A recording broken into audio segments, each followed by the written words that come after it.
Hello viewers, welcome back to the channel. चलिए Hampi visit करते हैं। हम्पी डायनेस्टी विजयनगर हम्पी के बारे में। और यहाँ पर एक काल में एक ज़माना में हीरे जवाहरात नवरत्नों का कॉम्प्लेक्स ओपन मार्केट रहा करता था। जैसे हम आज पीनट्स और क्या गेहूँ ये सभी कुछ बेचते हैं ना, ग्रेन्स, वैसे ये उतना मतलब रिच विजयनगर का हिस्ट्री है। आप गूगल में सर्च भी करके देख सकते हो। आज हम विज़िट कर रहे हैं लोटस महल। कमल महल ज़नाना खाना का एक हिस्सा है। अपनी भारतीय इस्लामी स्थापित शैली एक लोकप्रिय महल है। इस महल का नाम कमल महल इसलिए रखा गया क्योंकि इसकी मेहराबदार राह कमल के फूल की पंखुड़ियों की तरह बनी है। मतलब जो कंस्ट्रक्ट उन्होंने किया है ना कमल महल का, उसके चारों तरफ सेम देखने को आपको पंखुड़ियों की तरह, जैसे पेटल्स की तरह दिखते हैं। महारानियाँ तथा राज परिवारों की सखियाँ ज़नाना खाना में मिला करती थी और कमल महल में चल रही कार्यवाही का आनंद लेती थी। यह महल महारानियों के लिए ग्रीष्मकालीन महल के रूप में कार्य करता था। मतलब वो समर में फैमिली, अपने महारानियाँ सभी कुछ यहाँ फैमिली आते थे। ग्रीष्मकालीन मतलब समर में यहाँ आते थे। बहुत धूप जब रहता था ना तब आते थे। रानी अरमाने का देखिए, ये बेसमेंट है, सिर्फ बचा है बेसमेंट यहाँ पर, और कुछ नहीं है। सभी कुछ डिस्ट्रॉय हो चुका है। पता नहीं उस ज़माने में देख यही है जो दिख रहा है ना, लोटस महल वो है। उस ज़माने में देखने को कैसा होता था, मैं वही सोचती रहती हूँ। कितना सुंदर रहा होगा उस ज़माने में। कितने हाथी घोड़े और सारे सैनिक यहाँ आना जाना, यहाँ के चारों तरफ मतलब ना वॉचिंग टावर्स भी है। वॉच करने के लिए टावर्स होते हैं ना, कि शत्रु कब आएंगे, वो सभी कुछ देखने के टावर्स भी है। देखिए कितना खड़ी धूप है, मैं शूट करते एंजॉय करते जा रही हूँ। हम्पी के बारे में तो जितना कहें ना उतना कम ही है। जितना पढ़े, जितना नॉलेज गेन करे, बहुत कम है। और यहाँ अभी भी कोई मिट्टी को छूना, यहाँ यहाँ वहाँ कुछ ना कुछ मतलब यहाँ प्रॉपर्टी को कोई टच करना मना है। सिर्फ विज़िट करना है, देखना है, जाना है, बस उतना ही है। देखिए ये भी एक वेल होगा शायद पानी के लिए, एक मतलब जो स्विमिंग के लिए रहा होगा, क्योंकि स्टेप्स भी हैं, हो सकता है स्विमिंग के लिए बना है। पानी तो अभी नहीं है, बारिश में शायद थोड़ा हो सकता है। इतना सब कुछ कंस्ट्रक्शन करना, उस ज़माने में प्लानिंग करना कि वास्तु के हिसाब से ही सभी कुछ इस जगह में है, वो तो रहेगा ही। क्योंकि उतना वो शिल्पकला प्रेमी थे। कृष्ण देवराय जी तो शिल्पकला आर्ट की प्रेमी थे वो। ये कुआं है, कमल महल के ठीक सामने ही कुआं है। शायद महारानियाँ जब आते थे ना, उनके पीने के लिए व्यवस्था के लिए शायद मतलब पाइपलाइन का भी कुछ किया होगा उन्होंने, अभी वो बंद किया है। यही है कमल महल। देखिए सुंदर सा कमल महल है। यहाँ चढ़ना, वहाँ ऊपर जाना मना है। सब रिस्ट्रिक्टेड एरिया बना दिया है। हम बाहर से शूट कर सकते हैं, बाहर से फ़ोटो ले सकते हैं।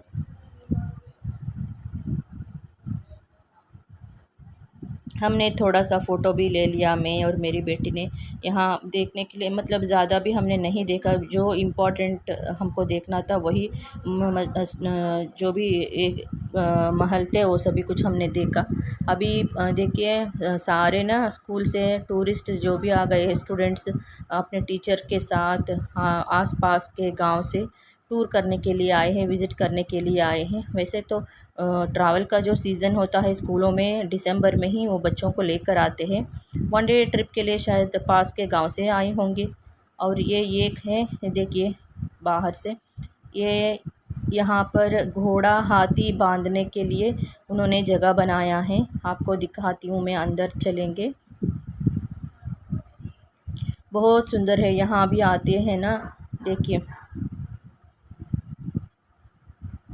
इतना पेड़, छोटे छोटे पेड़ आपको हाथ को ही टच करने को मिलेंगे। उतना सुंदर छोटे छोटे ग्रीन वाला पेड़, नीम का पेड़ ज़्यादा है, बहुत सारे नीम के पेड़ यहाँ पर ना जो दिख रहे हैं आपको। यहाँ जो भी बिल्डिंग कॉम्प्लेक्स वो है, हाथी को बांधते थे, हाथी को चारा देने के लिए, रेस्टिंग के लिए उन्होंने बनाया था। शायद और भी कोई जगह होंगे, सिर्फ देखने को हमको ये मिलेगा। और कुछ बनाए होंगे, वो डिस्ट्रॉय कर दिए होंगे। जो बचा है मैं आपके साथ वही उसका शूट करके दिखा रही हूँ। यहाँ पर मेरी बेटी बैठी है।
और अभी हम विज़िट करने जा रहे हैं हज़ाराराम मंदिर विजयनगर के। तत्कालीन राजा देवराय द्वितीय द्वारा 15वीं शताब्दी के शुरुआती के समय में बनाया गया था। इस मंदिर की दीवारें 15वीं सदी की कला से सुशोभित है और इन पर हाथी, घोड़ा, सैनिकों और नाचती लड़कियां की इन पर नक्काशियाँ की गई हैं। 4 नक्काशीदार ग्रेनाइट के स्तंभ अर्ध मंडप की खूबसूरती को बढ़ाते हैं।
तो अब चलिए व्यूवर्स, हम महानवमी दिब्बा को विज़िट करेंगे। महानवमी दिब्बा क्या है, किसने बनाया था और वो नाम किस लिए है। महानवमी दिब्बा एक चौक संरचना है तथा हम्पी का एक अन्य लोकप्रिय आकर्षण है, जिसे राजा कृष्ण देवराय जी ने उदयपुर में हुई अपनी जीत के बाद बनवाया था। यह प्राचीन स्थल हम्पी के शाही महलों में सबसे ऊंचे संरचना है और अपनी ऊंचाई के कारण इसे आसपास के स्थानों से भी बड़ी आसानी से देखा जा सकता है। इस महानवमी दिब्बा का ऊंचाई है 40 फीट। और कृष्णदेवराय जी के वंश में 4 वंशज थे, जो संगम, सालू, तुलु और अरविडु। हम्पी की साम्राज्य के अधिकांश राजा वैष्णव धर्म को ही मानने वाले थे और विष्णु, नरसिम्हा, लक्ष्मी भगवान को वो पूजते थे। और यहाँ पर एक स्टोन का रथ है, उस पर गरुड़ का भी उन्होंने मतलब स्थापित किया था। स्टोन का गरुड़ का भी उन्होंने स्थापित किया था कि विष्णु का वाहन गरुड़ होता है, इसलिए तो उसका भी विवरण मैं आपको दूंगी। ये है महानवमी दिब्बा।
और इस महानवमी दिब्बा के चारों ओर यहाँ महिला जो लड़ रही है, मतलब उस टाइम में भी महिलाएं घोड़े सवार, हाथी के सवार करना और जंग लड़ना, युद्ध लड़ना, ये भी सब कुछ वहाँ पर है कि वुमेन भी, मतलब लेडीज़ भी, महारानियाँ भी उस टाइम में कितना शौर्य रहते थे, कितना मतलब ब्रेव रहते थे, उसके बारे में देखिए। यहाँ पर उन्होंने जो आपको कैसे पता चलता है कि उन्होंने जूड़ा बांधा है और लड़ रही है, घोड़े हाथी पर सवार होकर लड़ रही है, जो महारानियाँ रहती थी।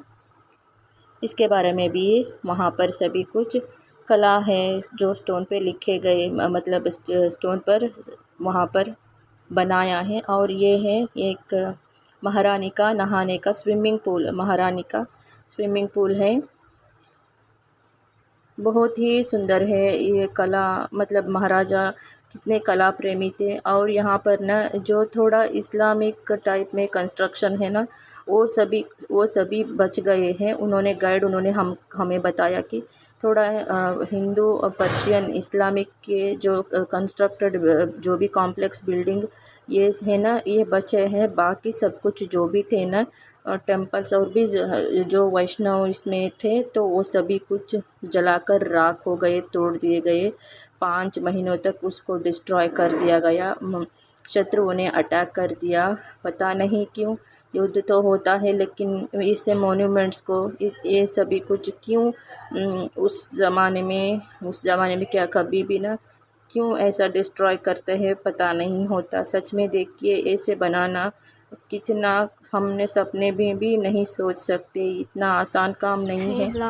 मुझे तो वही सोचती हूँ, मैं कभी कभी ऐसे देखती हूँ ना, मैं यहाँ पैदल चलने को, मतलब वहाँ देखने को ही हम थक जाते हैं। एक जगह से एक जगह जाकर वहाँ पहाड़ों में, रॉक में वो कैसे टेक्नोलॉजी यूज़ करके सभी कुछ बनाते थे, क्या टेक्नोलॉजी यूज़ करते थे, वही सब कुछ मैं सोचती रहती हूँ। अभी देखिए लंच का टाइम हुआ है, 3:30 हो गया है। तो ऑटो वो ड्राइवर लड़का ने बोला, आप मैडम यहाँ मैंने पहले पूछा कि खाना अच्छा वाला कहाँ मिलेगा बोलो, तो यहाँ ऑटो खड़ा कर दिया। ये कोई मेस था अच्छा वाला, जहाँ ज्वार की रोटी, गर्मा गर्म रोटी, राइस, सांभर, 2 तरह की सब्जियाँ मुझे खाने को मिला। अच्छा हुआ, चलो ज्वार की रोटी मुझे खाने को मिल गई यहाँ पर। मेरी बेटी कुछ और अलग लेने वाली थी। मैंने पहले ही उसको बोल दिया, तुम यहाँ आकर ये वो मत खाते रहना, यहाँ अच्छा नहीं मिलेगा। मेस है ना, यहाँ पर लोकल जो फूड रहता है वही हमको खाना है, तो वही हाइजीन रहेगा और हेल्दी भी रहेगा, फ्रेश भी रहेगा। मतलब अभी चाइनीज़ हम ऑर्डर करेंगे ना, छोटे छोटे होटल में चाइनीज़ वो कैसे बनाएंगे उनको कुछ भी मालूम ही नहीं रहता, क्या ऑयल डालेंगे हमको पता नहीं रहता, इसलिए हेल्थ भी अपसेट हो सकता है। तो मेरे डांटने पर ना वो एक चपाती खाई, उसने दही के साथ कुछ भी नहीं खाया, सिर्फ आर्टिफिशियल फ्रूट जूस पीती, बॉटल लेकर चली मेरे साथ चली वो। अभी हम विज़िट करने जा रहे हैं हम्पी का एक मार्केट, ओपन मार्केट कॉम्प्लेक्स था एक ज़माने में, जैसे अभी मॉल्स है ना, जैसे ब्रांडेड मॉल्स में ब्रांडेड कपड़े सेल करते हैं, वैसे यहाँ ओपन कॉम्प्लेक्स 2 फ्लोर कॉम्प्लेक्स था। कभी यहाँ पर हीरे जवाहरात नवरत्नों बहुत सारे ना, हम गेस भी नहीं कर सकते उस ज़माने की गोल्ड, सभी कुछ यहाँ सेल करते थे ओपन मार्केट कॉम्प्लेक्स में। बहुत बड़ा मार्केट था यहाँ पर। और अभी हम उसके साथ विज़िट करने जा रहे हैं हम्पी का फेमस स्टोन का रथ, जो पत्थर का रथ कहीं भी नहीं है। उसके मतलब पहिए भी घूमते थे, वहीं खड़े जगह घुमाते थे वहाँ पर। तो जैसे उत्सव मना लिया, एक सिंबल था वहाँ के, जब राजा महाराजा जब हम्पी उत्सव का दिन आता था ना, तब हम्पी का रथ का चारों पहिया वहीं खड़े जगह पर ही घुमाते थे। उसका मतलब एक सिंबल था कि हमने उत्सव बना दिया, उत्सव भगवान का उत्सव बना लिया। तो वहाँ कहते हैं वहाँ विष्णु जी और रुक्मिणी जी का मूर्ति था रथ में, तो वो भी कुछ भी नहीं है, सिर्फ विट्ठल जी का, विजय विट्ठल जी का भगवान का वहाँ मूर्ति मतलब स्टोन के रथ में ही, पत्थर के रथ में ही बनाया है, वो एक है हमको उन्होंने बताया। और जो असली एक स्टैचू था विट्ठल जी का, वो कहीं पंडरापुर में है, लेकिन उसके बारे में कोई भी साक्षी पुरावे मतलब साक्षी प्रूफ नहीं है कि वहाँ पर है या कहाँ पर है। तो हमें गाइड ने हमको समझाया, हमने एक गाइड लिया था वहाँ के बारे में। ये देखिए, ये सभी कुछ आपको दिख रहा है ना यहाँ पे, ये पत्थर सारे, ये ही था कॉम्प्लेक्स, सिर्फ इतना ही बच गया है। पता नहीं उस टाइम पे कितना सुंदर होता रहा ना ये कॉम्प्लेक्स, ओपन कॉम्प्लेक्स था, 2 फ्लोर का था, सिर्फ ये बच गया है। बहुत लंबा है, बहुत ही अंदर तक जाएगा, ये मंदिर तक जाएगा, विजय विट्ठल मंदिर तक जाएगा। हमें बैटरी व्हीकल से हम अभी जा रहे हैं। बैटरी व्हीकल के लिए ना पर person 10 rupees 20 rupees, up and down आने जाने के 20 रुपीज़। तो मैं और मेरी बेटी 40 रुपीज़ हमने पे किया, और गाइड को हमने 100 रुपीज़ पे किया कि हमें वो उसके बारे में समझाए। वैसे भी हम गूगल में भी सर्च करके सभी कुछ जानकारियाँ ले सकते हैं। फिर भी कभी भी हमने मतलब इस जगह आने के बाद एक गाइड भी नहीं लिया था। हमने भी सोचा चलो टूरिस्ट प्लेस आते हैं तो गाइड्स भी, उनका भी जॉब रहता है, उनका भी काम रहता है, किसी एक को तो हम पे कर देंगे। तो इसे यही सोचकर मैंने 100 रुपीज़ पे करके गाइड को थोड़ा सा एक्सप्लेनेशन वो दे, इम्पोर्टेंट जो भी है, पत्थर का रथ और विजय विट्ठल मंदिर और महारानी जहाँ डांस करती थी, मतलब सिर्फ महाराजा और उनके फैमिली वाले जो रहते थे, तो राजा का 2 वाइफ थे, तो ये महारानी यहाँ डांस करती थी। और म्यूज़िक पत्थर में सारेगामापाधानी से म्यूज़िक भी आता है, वो कैसे डिस्ट्रॉय हुआ उसके बारे में भी उन्होंने सारे कुछ एक्सप्लेन किया। ये देखिए विजय विट्ठल मंदिर है, यहाँ पर ही पत्थर का रथ है। और यहाँ बाहर आते हैं, मतलब हम एंट्री होने से पहले ही हमें स्कूल के बच्चे मिल गए हमारे साथ फ़ोटो खींचने के लिए। बहुत हमको फोर्स किया, बहुत खुशी हो रहे थे जैसे हम कोई सेलिब्रिटी हो। आपके साथ वो शेयर करूँगी, देखिए।